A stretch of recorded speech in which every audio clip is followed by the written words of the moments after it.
बच्चों, ये है हमारा मैथ्स का स्टैंडर्ड सैम्पल क्वेश्चन पेपर और हम कर रहे थे पार्ट 4। हमने 3 पार्ट्स ऑलरेडी कर लिए जिसमें हमने MCQs डिस्कस किए थे, हम केस स्टडीज़ डिस्कस कर रहे थे। सो हम अभी पार्ट 4 पे हैं जिसमें हम अभी केस स्टडी जो आपकी 19th नंबर है, 19th क्वेश्चन है, केस स्टडी 3, ठीक है, वो हम डिस्कस करेंगे। केस स्टडी 3 क्या बोल रही है? Applications of parabolas, highway, overpasses, underpasses. A highway underpass is parabolic in shape. So highway underpass है वो पैराबोलिक शेप में है, ठीक है। एक अंडरपास है हाईवे में, वो पैराबोलिक शेप में है। सो ये इस तरह से ये पैराबोला बना हुआ है, ठीक है। सो shape of cross slope. Parabola क्या होता है? पैराबोला के बारे में इंफॉर्मेशन दी है इन्होंने केस स्टडी में। पैराबोला एक ग्राफ होता है जो कैसे बनता है इस इक्वेशन से, px = ax² + bx + c। Parabola symmetrical होते हैं वर्टिकल लाइन में। देखो ये वर्टिकल लाइन है तो ये सिमेट्रिकल होते हैं parabolas, known as axis of symmetry. जो इनकी ये लाइन होती है इन्हें एक्सिस ऑफ सिमेट्री कहा जाता है। और जो ये एक्सिस ऑफ सिमेट्री है वो मैक्सिमम से मिनिमम पॉइंट तक आती है और उसे वर्टेक्स कहा जाता है, ठीक है। सो ये पैराबोला के बारे में थोड़ी सी इन्फॉर्मेशन इन्होंने दी है और ये 2 पैराबोला ड्रॉ की हैं। ये एक पैराबोला इन्होंने ड्रॉ किया हुआ है और ये इन्होंने दूसरा पैराबोला ड्रॉ किया हुआ है, ठीक है। अब ये A नंबर पूछ रहे हैं, मतलब हर केस स्टडी में आपसे 5 क्वेश्चंस पूछते हैं, उसमें से आपको 4 करने पड़ते हैं। तो A वाला देखते हैं। A का क्वेश्चन पूछ रहे हैं कि if the highway overpass is represented by x² - 2x - 8 then its zeros are। कह रहा है अगर हाईवे का ओवरपास इस इक्वेशन से रिप्रेजेंट किया जा रहा है तो उसके जीरोस क्या होंगे? 1 2 3 4, इन चारों में से चुनना है। अब देखो ये तो बहुत ही सिंपल सी चीज़ है। क्यों? क्योंकि यहाँ सिंपली आपको स्प्लिटिंग करनी है, स्प्लिटिंग द मिडल टर्म करना है। इसकी स्प्लिटिंग कर दो और आपका आंसर आ जाएगा, इनमें से ज़ीरोस मिल जाएंगे। ज़ीरोस का मतलब क्या होता है? आपको इस स्प्लिटिंग से इसको सॉल्व करना है, ठीक है। तो x² - 2x - 8 को स्प्लिटिंग से सॉल्व करेंगे। सो A नंबर है।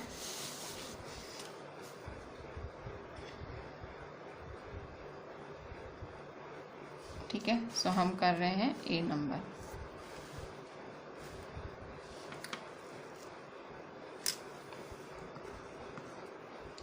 सो x² - 2x - 8 इसे आपको सॉल्व करना है। सो आपको पता है 8 के ऐसे 2 पार्ट करने जिसमें आपको 2 मिले।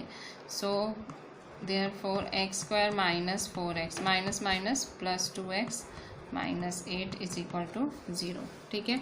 सो ये आपके x² - 4x। सो यहाँ देखो माइनस प्लस माइनस, 4 में से 2 गए तो 2 बचे, साइन माइनस की, ठीक है। सो x² - 4x + 2x - 8 = 0। स्प्लिटिंग क्या होती है? देखो इसका जो कोफिशिएंट है x² का वो 1 है, इसका कोफिशिएंट ये 8 है, ठीक है। सो 1 8 = 8, 8 के ऐसे 2 पार्ट करो कि 2 मिले, ठीक है। सो x² - 4 + 2 माइनस प्लस माइनस, 4 में से 2 गए 2, ठीक है। अच्छा अब क्या करेंगे? 2 के पार्ट बनाओ, ये एक और ये दूसरा, ठीक है। सो सॉल्व करेंगे अभी।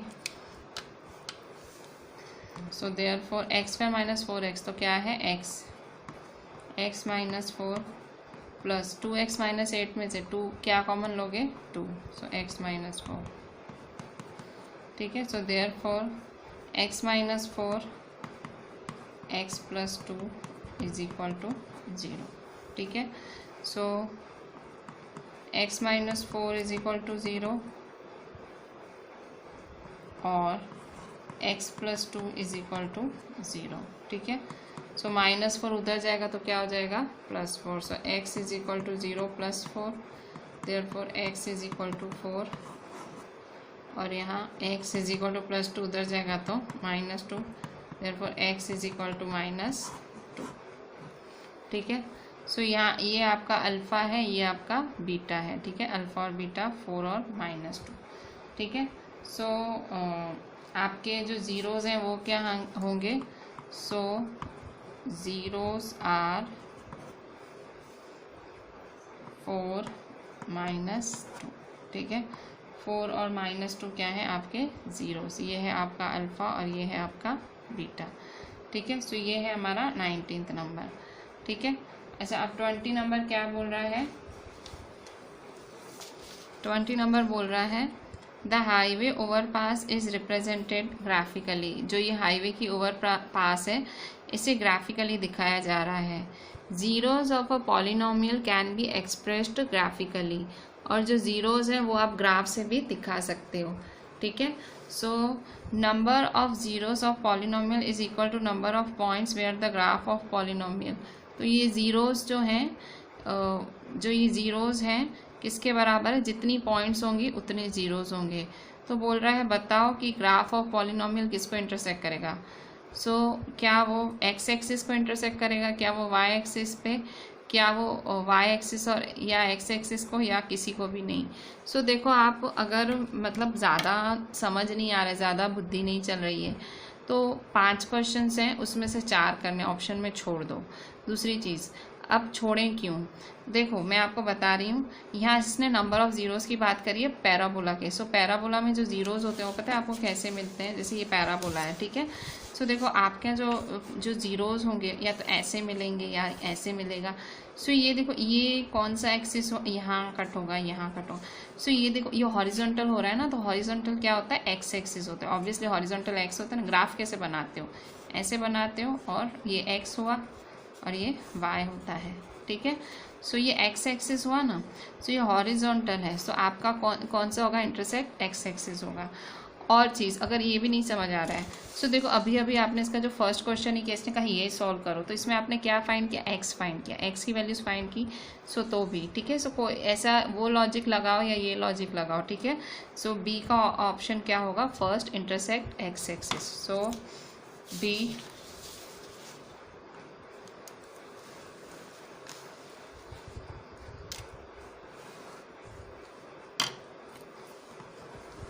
बी का फर्स्ट इंटरसेक्स एक्स एक्सिस, ठीक है। अच्छा, अब सी नंबर आपसे क्या पूछ रहा है? सी नंबर पूछ रहा है C, graph of a quadratic polynomial is a straight line, circle, parabola या इलिप्स। कह रहा है कि जो क्वाड्रेटिक पॉलिनोमियल का ग्राफ कैसा होता है। क्वाड्रेटिक पॉलिनोमियल का ग्राफ कैसा होता है? स्ट्रेट लाइन होता है, सर्कल होता है, पैराबोला होता है, इलिप्स दिया होता है। ये तो बहुत ही कॉमन सा क्वेश्चन है। क्यों सिंपल सा है? क्योंकि इसने देखो हमको दिया ही पैराबोला है, मतलब क्वेश्चन में है ही पैराबोला। और ये देखो ये क्वाड्रेटिक पॉलिनोमियल है, ax² + bx + c quadratic equation ही बोला जाता है ना क्वाड्रेटिक पॉलिनोमियल। तो वही तो पूछ रहा है कि graph of a quadratic polynomial is a, so option 3 parabola, ठीक है। सो सही ऑप्शन है 3। सो सी का है थर्ड ऑप्शन। ये बहुत ही ज़्यादा सिंपल क्वेश्चन था सी, क्योंकि ये तो क्वेश्चन में ही दिया हुआ है।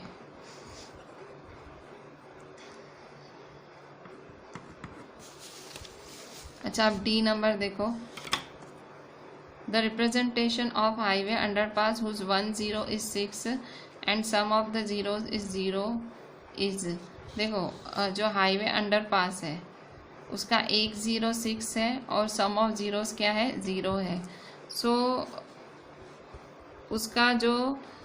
उसका इक्वेशन क्या बनेगा? ठीक है, वो कह रहा है कि 1 0 6 है और सम ऑफ जीरो 0 है, तो इसका इक्वेशन क्या सेट होगा?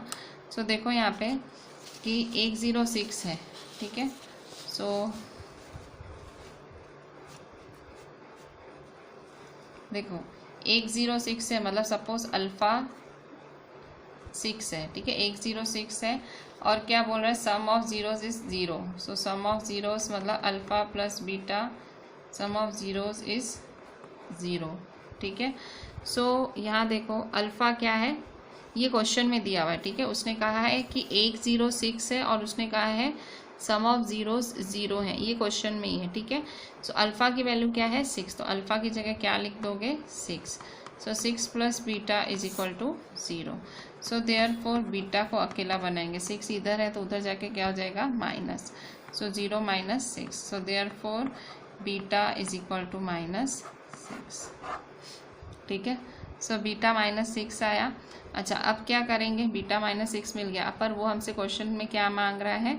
वो हमसे पूछ रहा है कि ये क्वेश्चन देखो ऐसा पूछ रहा है, representation of highway underpass whose 106 and sum of zeros is 0 is x square minus 6x plus 2 x square मतलब इक्वेशन क्या सेट होगी, रिप्रेजेंटेशन वाला इक्वेशन क्या सेट होगी। तो इक्वेशन का फॉर्मूला तो आपको पता ही होगा ना, क्या है इक्वेशन का formula, x square minus alpha plus beta x plus alpha beta. तो देखो यहाँ आपके पास अल्फ़ा है, यहाँ आपके पास बीटा है, सो अल्फ़ा बीटा भी फाइंड कर ही लो। So now alpha beta, so alpha क्या है हमारा, अल्फ़ा है 6 और बीटा क्या है -6, ठीक है। सो 6 6 जा 36 प्लस माइनस माइनस, सो अल्फ़ा बीटा क्या आया -36। सो रिप्रेजेंटेशन मतलब वो हमारी फॉर्मूला लगाएंगे, कौन सी थी, एक्स स्क्वायर माइनस, इक्वेशन की फॉर्मूला लगाते थे ना क्वाड्रेटिक पॉलिनोमियल की, x square minus alpha plus beta x plus alpha beta, ये फॉर्मूला हुआ करती थी, ठीक है। So is equal to x square, alpha plus beta तो देखो क्वेश्चन में ही 0 दिया गया है, ये देखो क्वेश्चन में इन्होंने 0 बोल दिया है।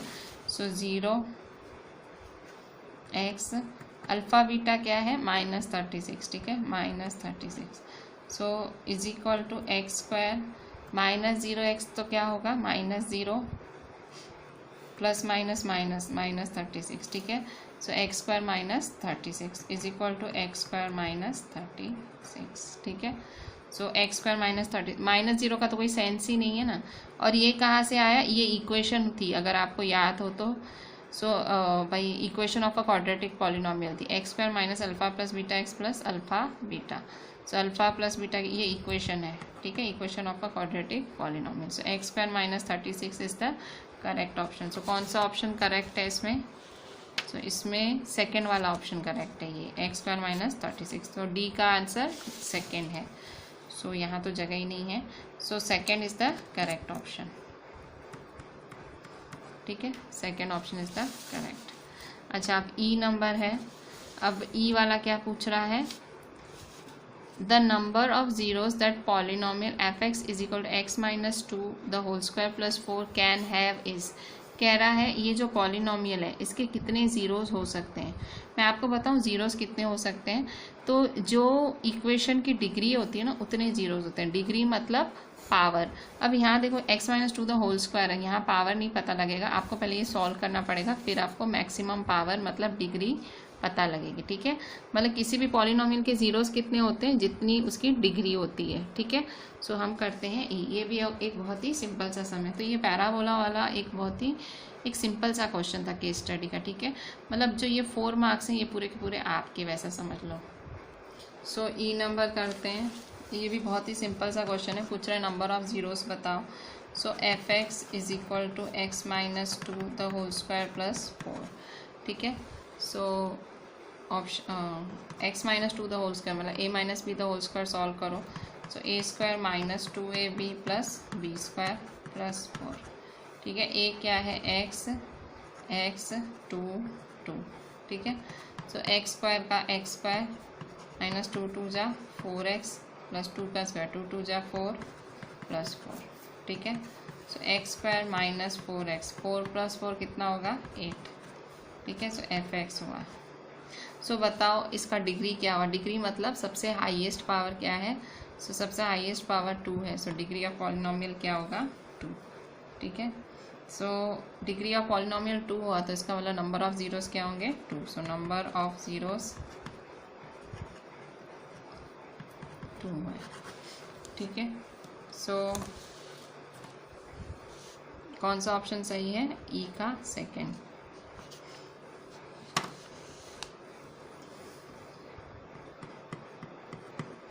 तो ठीक है। अच्छा अब हम देखते हैं case study 4, case study based 4, ये है आपका 20 नंबर, ठीक है। सो 20 नंबर आपका स्टैटिस्टिक्स चैप्टर में से है।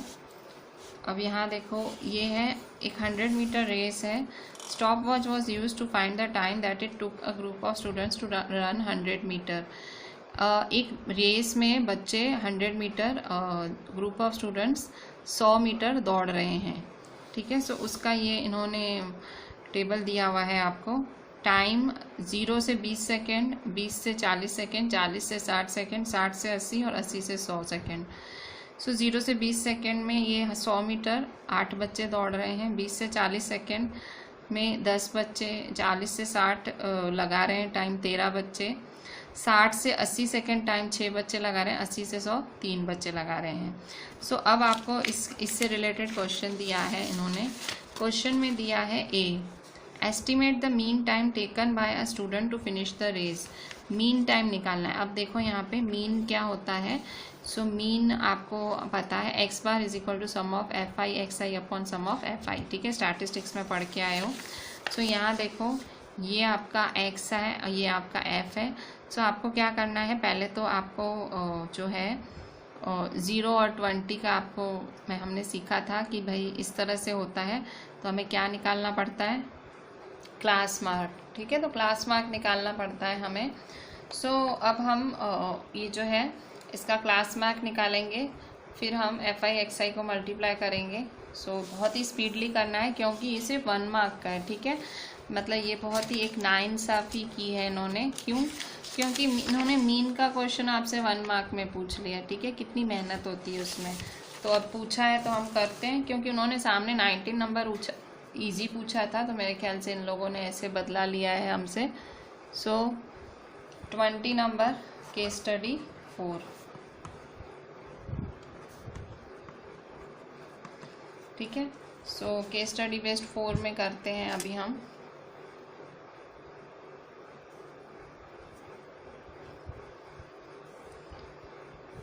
सो 0 20 20 40 40 60 60 80 80 100, ठीक है।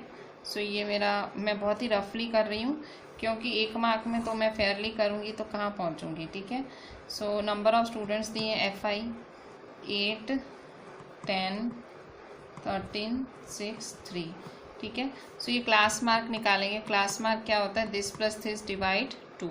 सो क्लास मार्क एक्स आई 0 + 20 divide 2, 0 + 20 20, 20 divide 2 10, 20 + 40 60, 60 divide 2 30, 40 + 60 100, 100 divide 2 50, 60 + 80 140, 140 divide 2 70, 80 + 100 180, 180 divide 2 90, ठीक है। अच्छा, अब क्या करेंगे, इन दोनों को मल्टीप्लाई, एफ आई एक्स आई को मल्टीप्लाई करेंगे। सो एफ आई एक्स आई 8 10 जा 80, 10 30 जा 300, 13 5 जा 65 और 0 का 0, सो 650, 6 7 जा 42 और 0 420, 3 9 जा 27 और 0 270। अच्छा, अब यहाँ पे एफ आई का सब टोटल करेंगे, ठीक है। सो सम ऑफ एफ आई, सो यहाँ देखो सो 8 10 है, 8 10 13 6 3, सबका प्लस कर लेते हैं। सो 3 + 6 है आपका 9, ठीक है। 9 + 13 करेंगे, 9 + 13 होगा, 9 + 13 22 होगा हमारा, 22 और 10 होगा हमारा, 22 और 10 होगा 32, 32 और 8 होगा 40। सो ये हुआ हमारा 40, ठीक है। अच्छा, और ये एफ आई एक्स आई है, इन सब का हमको टोटल करना है, sum of F I x आई। सो ये 0 है और ये 8 2 10, 10 5 15, 15 और 5 22, सो 3 4 5 5 और 6 11, 4 15 16 17, सो 1720। सो 1720 डिवाइड 40 करेंगे। सो ये एक्स बार की, मतलब एक्स बार, सो फॉर्मूला लगाओ एक्स बार की, X bar is equal to sum of F I x I upon sum of F I. So sum of F I x I क्या है 1720, सम of F I है 40। So divide करेंगे, 0 के साथ 0 cancel, 4 की table लगाओ 172 से, 4 1 जा 4 4 जा 16, 1 बचा, 4 3 जा 12, सो 43। सो आपका मीन कितना आया 43। सो करेक्ट ऑप्शन क्या है आपका 43 है। सो ये है आपका ए का 3rd नंबर, ठीक है, ए का 3rd 43। सो ए का 3, option 3 is the correct option. ठीक है, सो बहुत ही मेहनत पड़ी 1 मार्क के लिए। ठीक है, सो इसलिए स्पीड रखनी पड़ती है मैथ्स के पेपर में। अच्छा, बी पूछ रहा है what will be the upper limit of the modal class. अब मॉडल क्लास क्या होती है? सो मॉडल क्लास का मतलब जिसकी फ्रीक्वेंसी सबसे ज़्यादा हुई वो मॉडल क्लास कहलाती है। सो बी क्वेश्चन पूछ रहा है। So B number upper limit of the modal class. तो पहले तो मॉडल क्लास क्या है? सो मॉडल क्लास क्या होती है? जिसकी फ्रीक्वेंसी सबसे ज़्यादा हो। सो सबसे ज़्यादा किसकी फ्रीक्वेंसी है? ये 13 फ्रीक्वेंसी ज़्यादा, तो कौन सी क्लास? 40 से 60। सो 40 से 60 क्या होगी? Model class. So model class is equal to 40 60। So इसकी अपर लिमिट क्या होगी? सो अपर लिमिट, देखो ये लोअर है ये अपर है, तो अपर लिमिट क्या होगी? 60। ठीक है, सो अपर लिमिट 60 हुई। ठीक है, सो इसका ऑप्शन क्या हुआ हमारा? बी का करेक्ट ऑप्शन है थर्ड नंबर 60। ठीक है, सो थर्ड नंबर 60। अच्छा, सी है, देखो the construction of cumulative frequency table is useful in determining. आप ये जो CF टेबल बनाते हो, क्यूमुलेटिव फ्रीक्वेंसी टेबल जो बनाते हो, वो क्यों बनाते हो? क्या फाइंड करने के लिए? तो मीडियन फाइंड करने के लिए। ठीक है, आपने पढ़ा था कि क्यूमुलेटिव फ्रीक्वेंसी टेबल क्यों बनाई जाती है? मीडियन फाइंड करने। ठीक है, मैंने ये चैप्टर कराया है। सो सी का करेक्ट ऑप्शन है सेकेंड, मीडियन। ठीक है, सो ये भी एक अच्छा मतलब ये छोटे छोटे थे। ठीक है, जो फर्स्ट ए वाला इतना बड़ा पूछा था, सो ये बेटर है। सी का सेकेंड नंबर है मीडियन। ठीक है, अच्छा अब डी है हमारा।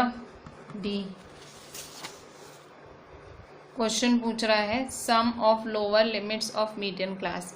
मीडियन क्लास की लोअर लिमिट लिखो और मॉडल क्लास की लोअर लिमिट लिखो।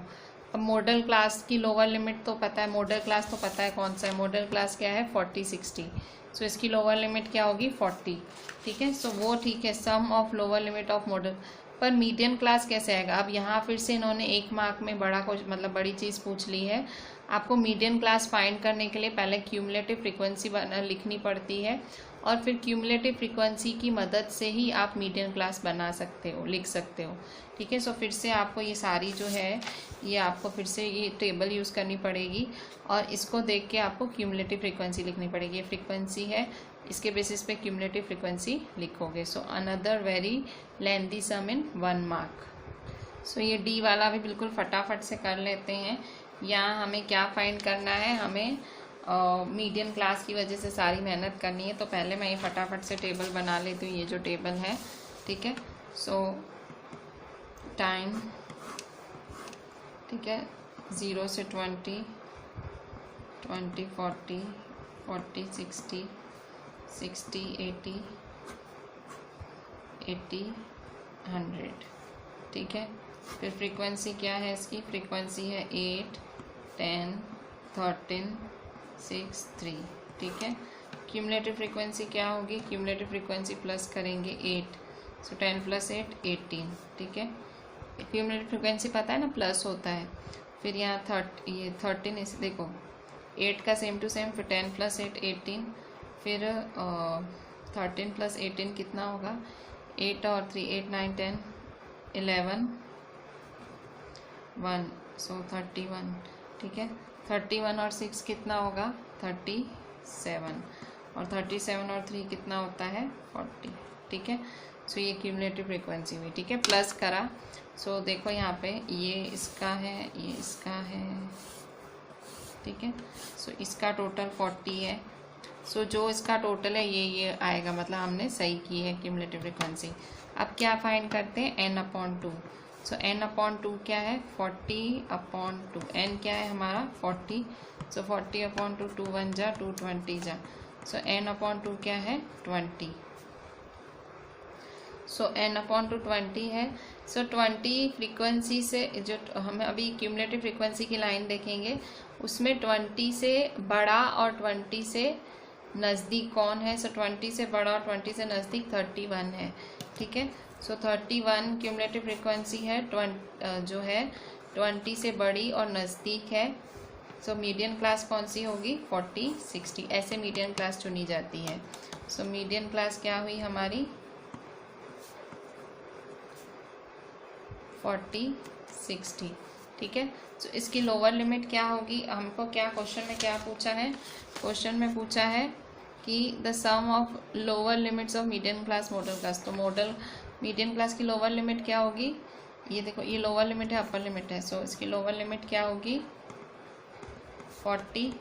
अच्छा, और मॉडल क्लास क्या होता है, मॉडल क्लास होता है जिसकी हाईएस्ट फ्रीक्वेंसी है, सबसे हाईएस्ट फ्रीक्वेंसी कितनी है, यही 13 ही है। सो इसकी मॉडल क्लास क्या होगी 40 60। सो मॉडल क्लास भी 40 60 है। सो लोअर लिमिट क्या होगा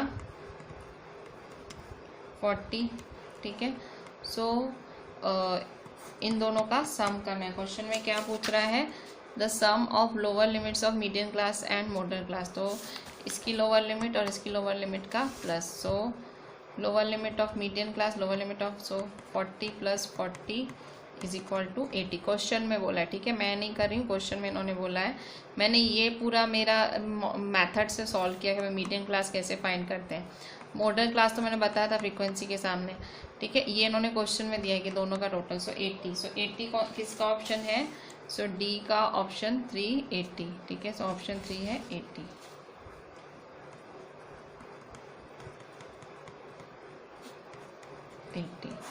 ठीक है। अच्छा, सो ये है आपका थर्ड नंबर। अच्छा, ई देखो, how many students finish the race within 1 minute. 1 minute में कितने स्टूडेंट्स ने रेस फिनिश की, 1 मिनट में, विद इन है 1 मिनट। अच्छा, 1 मिनट में, 1 मिनट क्या होता है बताओ, 1 मिनट = 60 सेकेंड्स होता है। सो 60 सेकेंड्स के अंदर, विद इन 60 सेकेंड्स कितने बच्चों ने रेस फिनिश की। सो ये तो बिल्कुल आपको यहाँ से मिल जाएगा। सो देखो 0 से 20, 20 से 40, 40 से 60 मिनट के 60 सेकेंड के अंदर। सो 60 सेकेंड के अंदर ये सारे हुए ना, ये, ठीक है। तो इन तीनों को क्या कर दोगे, प्लस 8 + 10 + 13। सो ये है हमारा ई नंबर, ठीक है। सो ये ई नंबर तो बहुत ज़्यादा इजी है, मैं यहीं कर लेती हूँ। So E number, students finished race within 1 minute = 8 + 10 + 13। तीनों का प्लस करो। सो 10 + 13 क्या होगा 23, 23 और 8 क्या होगा, 23 और 8 होगा 31, ठीक है। तो कितने बच्चों ने 31 बच्चे। सो कौन सा ऑप्शन सही है, ई का option 3। So option 3 is the correct option, option 3। सो इसी तरह से हमने केस स्टडी, जो केस बेस्ड स्टडी सम्स थे वो पूरे किए। सो 4 जो ये जो स्टडी बेस्ड क्वेश्चंस हैं करने लायक हैं, ठीक है, मतलब ज़्यादा टफ नहीं है, डरना नहीं है, प्रैक्टिस करनी है, ठीक है। सो अब हम स्टार्ट करेंगे पार्ट बी। बच्चों अभी पार्ट बी स्टार्ट ले रहे हैं। पार्ट बी में all questions are compulsory in case of internal choices attempt any one, ठीक है। सारे क्वेश्चन कंपल्सरी हैं और जहाँ इंटरनल चॉइस है वो करना है। 2 मार्क का है ये। सो 2 मार्क के क्वेश्चन हैं। 21 3 bells ring at an interval of 4 7 14 minutes. 3 घंटियाँ बजती हैं और कितने एट एन इंटरवल ऑफ 4 7 और 14 मिनट्स के इंटरवल पे इतनी घंटियाँ बज रही हैं 3। और 3 बेल रैंग एट 6 AM। और ऐसा होता है कि तीनों घंटियाँ एक बारी 6 बजे साथ में बज जाती हैं। सो बताओ कि तीनों बेल कब दूसरी बार फिर से साथ में बजेंगी, बताओ। तो देखो कभी भी ऐसे मिनट्स वाला सम हो ना, टाइम वाला सम हो, सो आप है ना एलसीएम निकाला करो। सो मैंने ये जब चैप्टर कराया था तब भी मैंने ये बोला था। सो ये मिनट्स वाला सम है तो एलसीएम निकालना, ठीक है। सो 4 7 और 14 का एलसीएम निकालेंगे। सो पार्ट बी 21 नंबर, ठीक है। सो 3 घंटियाँ बज रही हैं 4 7 और 14 मिनट्स पे, और तीनों साथ में बज रही हैं कितने बजे, 6 बजे। सो साथ में बज रही मतलब एलसीएम निकालेंगे। सो एलसीएम, हमेशा मैंने एलसीएम सिखाया, सबसे छोटी जो छोटा सा फैक्टर है उससे चालू किया। 2 2 2 जा 4, 2 7 जा 7 का 7, 2 1 जा 7 का 7, 7 1 जा, ठीक है। सो एलसीएम क्या आया हमारा 2 2 7, ठीक है। 2 2 जा 4, 4 7 जा 28। सो एलसीएम क्या आया हमारा 28 मिनट्स, मतलब ये एलसीएम आया। अच्छा अब क्या बोल रहा है कि तीनों घंटियाँ 6 बजे साथ में बज रही हैं, तो बताओ दूसरी बारी कब बजेंगी, तो 28 मिनट्स बाद, ठीक है। सो 3 bells will ring together next at 6 AM plus 28 minutes, मतलब 6:28, 28 मिनट के गैप पे साथ में बजेंगी। सो 6, आंसर क्या लिखोगे 6:28 AM, ठीक है। पहले 6 बजे बजी, फिर 28 मिनट के गैप में, फिर 28 मिनट के गैप में, ठीक है। सो इस तरह से ये था हमारा 21 नंबर, ठीक है। बहुत ही सिंपल सम था, एलसीएम निकाला और जो आंसर है इसमें प्लस कर दिया। 22 में इंटरनल चॉइस दी है, ये देखो और भी दिख रहा है, तो मैं क्योंकि प्रैक्टिस करा रही हूँ तो मैं दोनों कराऊंगी। 22 find the point on x axis, आपको एक्स एक्सिस पे पॉइंट ढूंढनी है which is equi distant from the points 2 -2 -4, 2। अच्छा यहाँ पे पॉइंट ऑन एक्स एक्सिस बोल रहे हो, तो एक्स एक्सिस मतलब पॉइंट क्या होगी x, 0। सो किससे इक्वी डिस्टेंट है, इन दोनों पॉइंट से। सो 22 नंबर,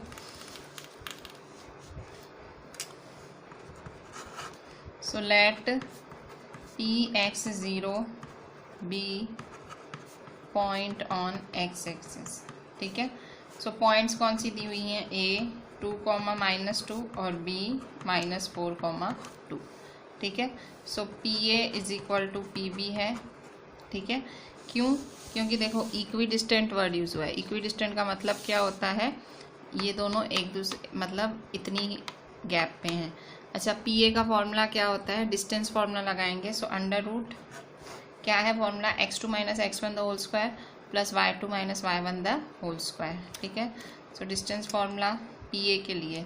सो देखो नहीं समझ आया, सो देखो यहाँ पे ये आपका x1 y1 है और ये आपका x2 y2 है, ठीक है। So x2 - x1 the whole square, so 2 - x the whole square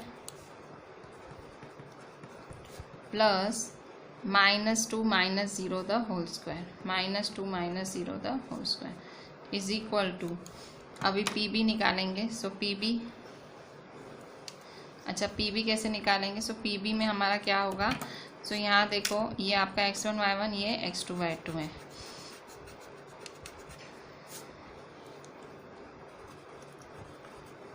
ठीक है। So x2 - x1 the whole square, so -4 - x the whole square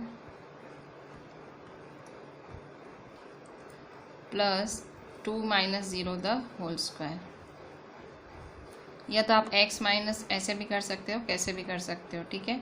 so 2 - 0 the whole square. अच्छा अब देखो स्क्वायर रूट है तो कैंसिल हो जाएगा, आप स्क्वायरिंग भी लिख सकते हो, तो स्क्वायरिंग होगा तो दोनों उड़ जाएंगे, ठीक है। So square root cancel, so therefore 2 - x the whole square plus -2 - 0, -0 किया, 0 प्लस करो माइनस करो, वही का वही आंसर आएगा। सो -2 स्क्वायर इज इक्वल टू, अब यहाँ देखो -4 - x है। अब ये वाला बहुत ही अच्छा क्वेश्चन है, देखो -4 - x है तो समझो आपने माइनस कॉमन निकाला। ये यहाँ बहुत लोगों को दिक्कत होती है, मैं आपको बता रही हूँ। देखो यहाँ मैं -4 - x द होल स्क्वायर है, तो सपोज मैंने यहाँ माइनस बाहर कॉमन निकाला, माइनस कॉमन निकलेगा तो स्क्वायर के साथ निकलेगा, ठीक है। सो -1 समझो, -1 स्क्वायर, तो अंदर क्या बचेगा, minus minus plus, so 4 + x the whole square plus 2 - 0 the whole square है। सो 2 - 0, 2 में से 0 गए तो 2 ही होंगे, सो 2 का स्क्वायर, ठीक है। सो अच्छा ये स्क्वायर रूट तो हमने उड़ा ही दिया था, ठीक है, स्क्वायर रूट उड़ा दिया था, ठीक है। So therefore 2 - x the whole square है। So 2 - x the whole square क्या होगा, a - b the whole square, a² - 2ab + b², ठीक है। प्लस माइनस 2 का स्क्वायर क्या होगा, माइनस 2 जा 4 होता है, माइनस माइनस प्लस तो 4 इज इक्वल टू माइनस 1 का स्क्वायर क्या होता है, -1 -1 जा माइनस माइनस प्लस, ठीक है। सो 4 + x तो होल स्क्वायर क्या होगा, a² + 2ab + b² प्लस 2 का स्क्वायर 2 2 जा 4, ठीक है। अच्छा अब यहाँ देखो 2 - x तो होल स्क्वायर क्या होगा, 2x, ठीक है। अच्छा यहाँ क्या होगा, -1 का स्क्वायर -1 -1 माइनस माइनस प्लस, ठीक है। 4 + x तो होल स्क्वायर, सो 4x, ठीक है। सो देयरफॉर 2 का स्क्वायर 2 2 जा 4 -2 2 जा 4x + x² + 4 का स्क्वायर 4 4 जा 16 + 2 4 जा 8x + x² + 4,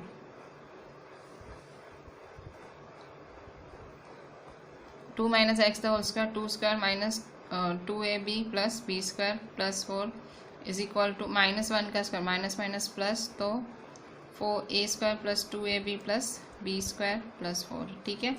अच्छा अब क्या करेंगे, सॉल्व करेंगे कैसे, या मतलब मुझे आपको क्या बताना था, मुझे यहाँ यही बताना था। देखो -4 - x था ना, सो माइनस उड़ ही जाएगा तो 4 + x तो होल स्क्वायर हो गया, ठीक है। -1² क्या होता है, माइनस माइनस प्लस, ठीक है। सो a + b तो होल स्क्वायर की तरह सॉल्व किया, यही बताना था मुझे। सो देयरफॉर अच्छा अब यहाँ देखते हैं, देखो 4 और 4 तो सीधा सीधा कैंसिल, ये देखो 4 और 4 कैंसिल, इक्वल की साइन बीच में हो सो सेम कैंसिल हो गया। अच्छा ये देखो x² और x² भी कैंसिल हो गया, तो अब रहा क्या, अब देखो -4x रहा +4 रहा 16 + 8x रहा, सो -4x + 4 16 + 8x, ठीक है। सो ये 8x उधर जाएगा तो क्या हो जाएगा, -8x, so -4x - 8x is equal to 16, ये रहा +4 है, इधर जाएगा तो क्या हो जाएगा -4, ठीक है। 8x इधर जाएगा तो -8x +4 इधर आएगा तो -4, ठीक है। सो माइनस माइनस प्लस 4 + 8 क्या होगा 12x, साइन माइनस की 16 में से 4 गया 12, ठीक है।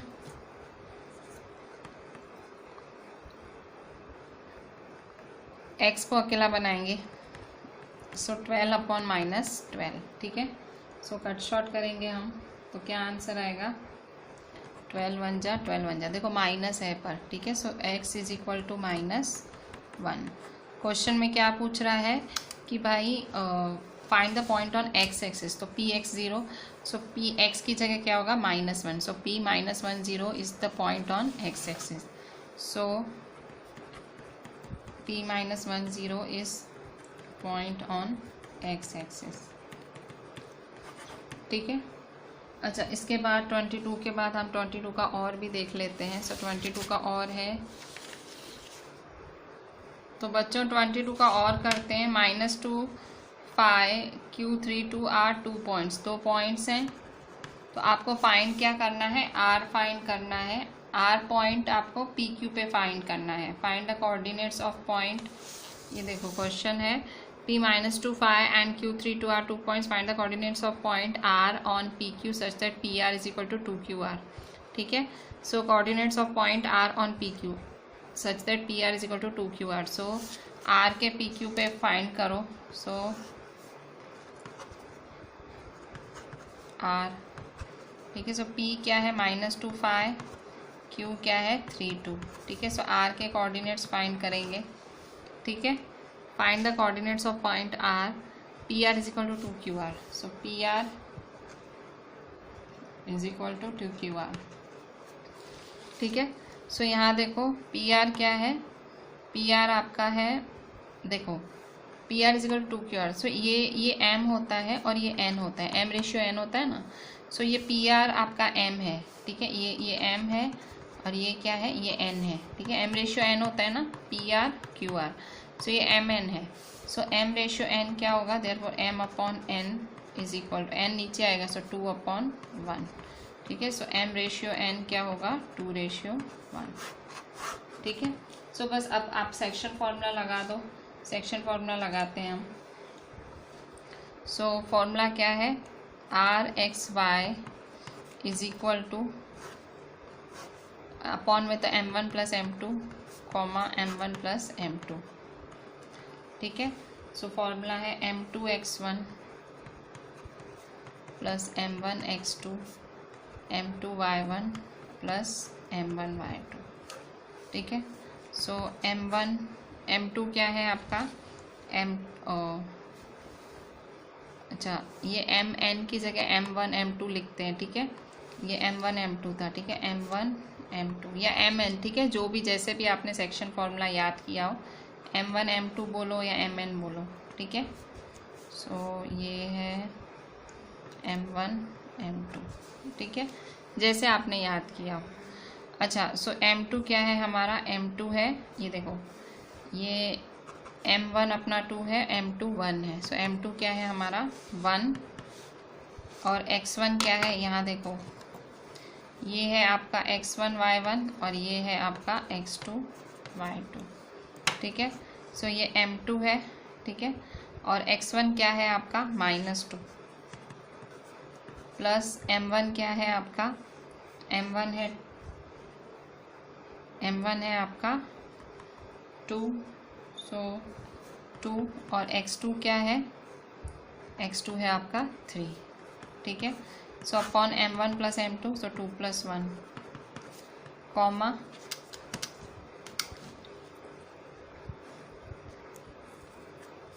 m2y1, अब m2 क्या है आपका ये, ठीक है।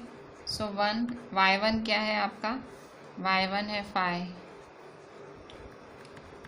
प्लस m1 क्या है आपका 2 और y2 क्या है आपका, y2 है 2। सो m1 प्लस m2 2 + 1। सो देखो 1 2 जा 2 प्लस माइनस माइनस -2 + 2 3 जा 6, 2 + 1 3 कॉमा 1 5 जा 5 प्लस 2 2 जा 4 अपॉन 2 + 1 3, ठीक है। सो माइनस प्लस माइनस 6 में से 2 गए 4 अपॉन 3 कॉमा 5 + 4 क्या है, 5 + 4 है 9 अपॉन 3, ठीक है। सो 4 अपॉन 3 कॉमा 3 1 जा 3 3 जा, सो 4 3 4 अपॉन 3 3, ठीक है। सो ये हुआ आपका 22 का और, ठीक है, 4 अपॉन 3 3। सो ये आर आया हमारा, ठीक है, r(x(y). सो क्वेश्चन यही पूछ रहा है। क्वेश्चन में क्या पूछ रहा है आपसे, क्वेश्चन पूछ रहा है ये find the coordinates of point R. So coordinates of point R are, so coordinates of point R 4 upon 3 3, ठीक है। सो ये था आपका 23 नंबर, ठीक है। So with this I am ending today's lecture. मैं आपको सजेस्ट करूँगी आप जब ये सम्स देख रहे हो कर रहे हो मेरे साथ, so try one more time without looking at the video, without seeing at the video, try doing these sums by yourself, ठीक है। सो 1 time class work plus 1 time homework, ठीक है। क्लास वर्क प्लस होमवर्क करना है आपको। Class work में ये सारे सम्स करने हैं एंड होमवर्क में खुद से करने हैं, ठीक है। So I am just ending my lecture here, we will continue further tomorrow. Thank you.